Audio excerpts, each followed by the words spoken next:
Thank you. Sir, सम्राट चौधरी की पहली कैबिनेट मीटिंग थी कल।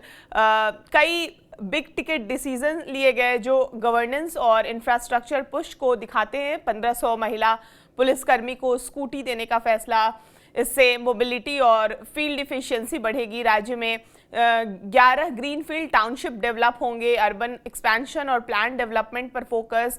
बाबा हरिहरनाथ टेम्पल कॉरिडोर के लिए 680 करोड़ जो है उसकी मंजूरी दी गई है। टूरिज्म और रिलीजियस इंफ्रास्ट्रक्चर को बूस्ट करने के लिए जिस तरह से फैसले लिए गए हैं।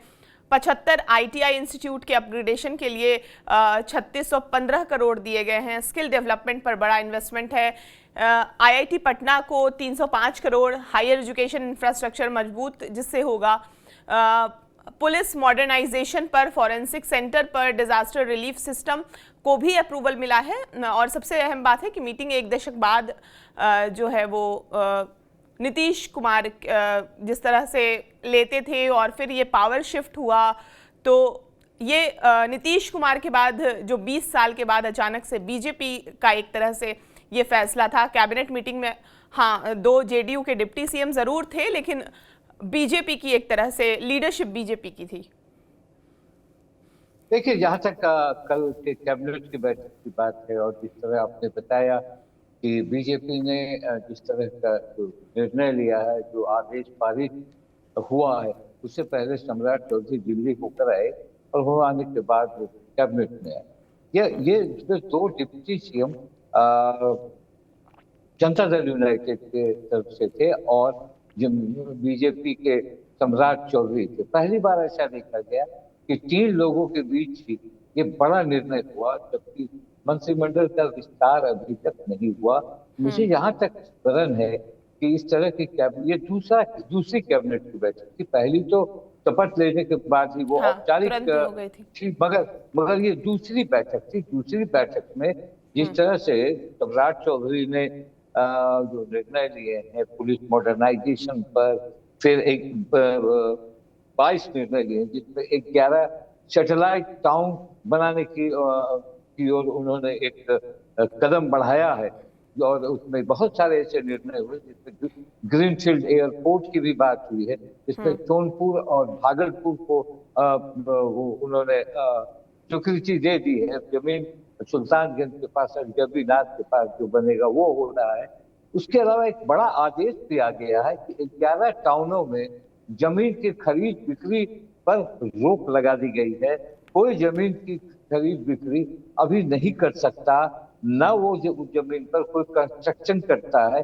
इससे साफ जाहिर ये होता है कि जमीन का अधिग्रहण करके 11 सैटेलाइट टाउन बनाने की बात है। ये एक अच्छी बात है और मुझे लगता है कि अगर इस पर कार्रवाई होगी तो अच्छी बात है। उसके अलावा आपने बताया दरभंगा एयरपोर्ट के लिए भी तकरीबन 1.35 एकड़ भूमि आवंटित करने की बात हुई है।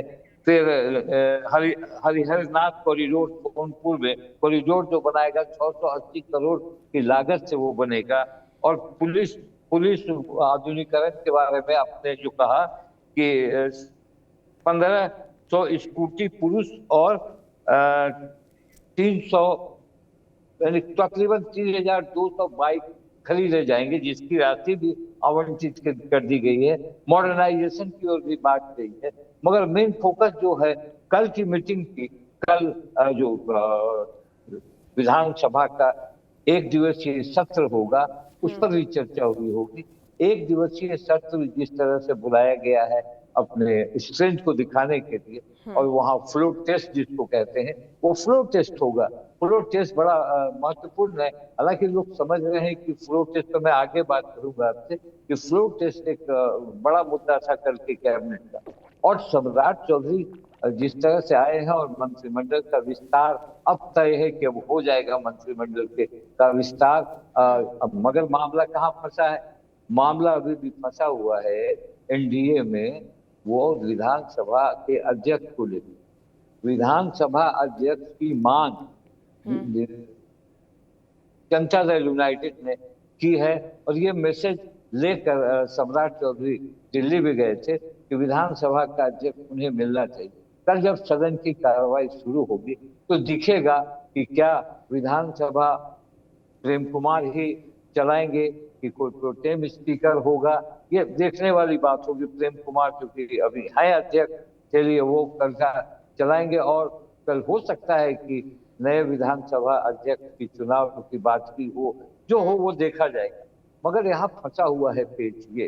हालांकि जिस तरह से आपने कहा कि सम्राट चौधरी, ठीक है काम तो कोई करता है, मगर जिस तरह की योजनाएं हैं, जो योजना आपने बताई, ये योजनाएं नीतीश कुमार ने के कार्यकाल में आईआईटी वाली योजना आ गई थी, ये सारे उनके बनाए हुए ब्लूप्रिंट है, जो कि वहां से पास कराए गए कि हाँ मैं इस पे काम कर रहा हूँ। हाँ एक दो सैटेलाइट टाउन वाली बात एक नई बात हुई है, और ये सैटेलाइट टाउन अगर होता है, जो बाहर जमीन है शहर से बाहर, उसको डेवलप करके सैटेलाइट टाउन जैसे अन्य जगहों पर बनता है, चाहे वो बेंगलोर में हो, नोएडा में हो, ग्रेटर नोएडा में हो, जिस तरह से विस्तार हो रहा है, गुड़गांव में हो सकता है वो कॉन्सेप्ट लाना चाहते हो। तो ये सारी बातें तो हो गई, मगर अब देखना होगा कि किस तरह से इसको विधानसभा में कल क्या होगा। और आपने कल कल का महत्वपूर्ण है, हम लोग समझ रहे हैं कि विधानसभा में तो वो पास तो कर ही जाएंगे, पास करने में उसके पीछे क्या रहस्य मैं आपको बताऊं। बिल्कुल।